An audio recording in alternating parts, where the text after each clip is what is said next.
The first time I saw my own name on a lawsuit demanding $150,000, I honestly thought it was a mistake. My hands trembled as I stared at the papers, reading my name over and over again, hoping the letters would somehow rearrange themselves into someone else's identity. But they never did.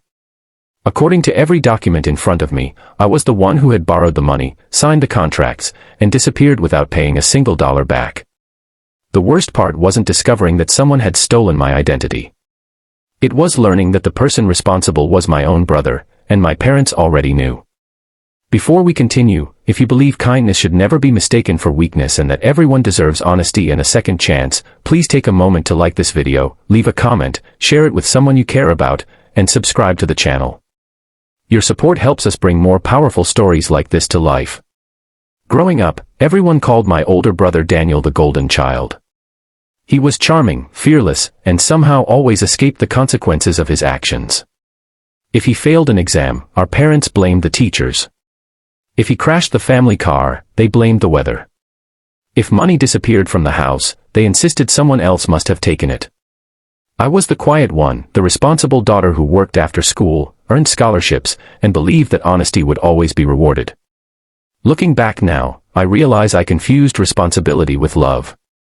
I thought if I kept proving my worth, one day my parents would finally choose me the way they always chose him. After college, I built a stable career in financial consulting. Every paycheck was carefully budgeted. I saved for years until I finally had enough for a small townhouse and an emergency fund that gave me peace of mind. I wasn't wealthy, but I was proud of every dollar I earned because it represented countless late nights, sacrifices, and determination. My family often joked that I worried too much about money, but I knew what it meant to build something with my own hands. Daniel's life looked very different.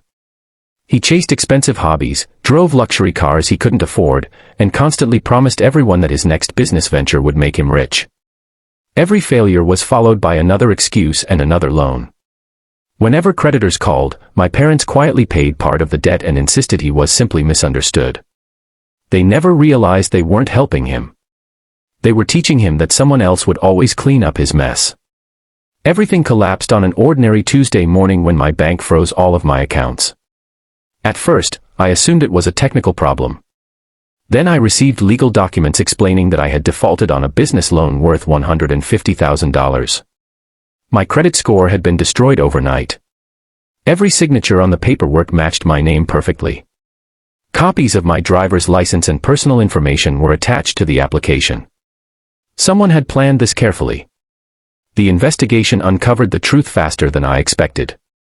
Daniel had used copies of my personal documents that my parents kept in an old family filing cabinet. He forged my signature, opened accounts using my identity, and convinced lenders that he was acting on my behalf. When the business failed, as every reckless investment before it had failed, he disappeared, leaving me responsible for every cent. I drove to my parents' house expecting shock, anger, or at least disappointment. Instead, I found excuses waiting for me. They admitted they had known for weeks. They said Daniel had been desperate. They insisted he never meant to hurt me. My mother begged me not to involve the police because it would ruin his future. My father reminded me that family should protect family. Listening to them felt like watching my entire childhood replay in a single afternoon. Once again, the rules were different for Daniel. I looked around the living room where every family photo smiled back at me. I realized something painful. I had spent years trying to earn a place in a family that only valued me when I was fixing someone else's problems. The moment I needed protection, nobody stood beside me. The legal battle that followed was exhausting. Lawyers questioned every financial decision I had ever made. Collection agencies called every day. Friends quietly wondered whether I had secretly borrowed the money myself. I sold my townhouse to cover legal expenses and moved into a tiny apartment. Some nights I sat alone on the floor surrounded by unopened boxes, wondering whether my life would ever feel normal again. But something unexpected happened during those lonely months. People who weren't related to me showed me what real family looked like. My coworkers organized a fundraiser to help with legal costs. My elderly neighbor brought homemade meals whenever she noticed my lights on late at night.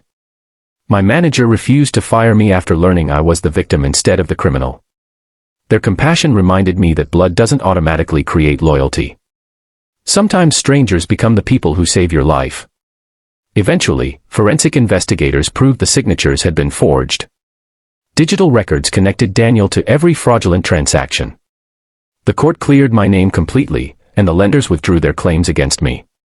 Daniel faced criminal charges, not because I wanted revenge, but because actions have consequences. For the first time in his life, my parents couldn't protect him from reality. Months later, my mother called, crying. She said the family had fallen apart and begged me to come home. She admitted they had spent years making excuses instead of raising their son to accept responsibility. I listened quietly, but something inside me had changed. Forgiveness and reconciliation are not the same thing. I forgave them because carrying anger was too heavy. But I also understood that healing sometimes requires distance. I rebuilt my life one careful step at a time. I found a new job with better opportunities, rented a brighter apartment, and slowly restored my savings. More importantly, I learned that walking away isn't always giving up. Sometimes it's the bravest decision a person can make. Leaving behind people who repeatedly betray your trust creates space for healthier relationships and a future built on respect instead of guilt. Years later, when I finally bought another home, I stood alone in the empty living room holding the keys. There were no cheering relatives, no dramatic celebration, just silence filled with peace. For the first time, I realized peace was worth far more than approval I had spent my entire childhood chasing. My family had taken my identity, my savings, and nearly my future, but they couldn't take away my ability to start again. Special request: if you've ever had to choose your own peace over toxic family expectations, share your experience in the comments. Your story might give someone else the strength they need today. The hardest lesson I ever learned was that love without accountability isn't love at all. Real love protects, tells the truth, and stands beside you when the world turns its back. Sometimes the people who share your last name aren't the people who deserve your trust, and sometimes walking away is the first step toward finding the life you were always meant to live. If this story touched your heart, please like this video, leave a heartfelt comment, share it with someone who needs encouragement, and subscribe to the channel. Your support helps these emotional stories reach more people who may be searching for hope, healing, and the courage to begin again.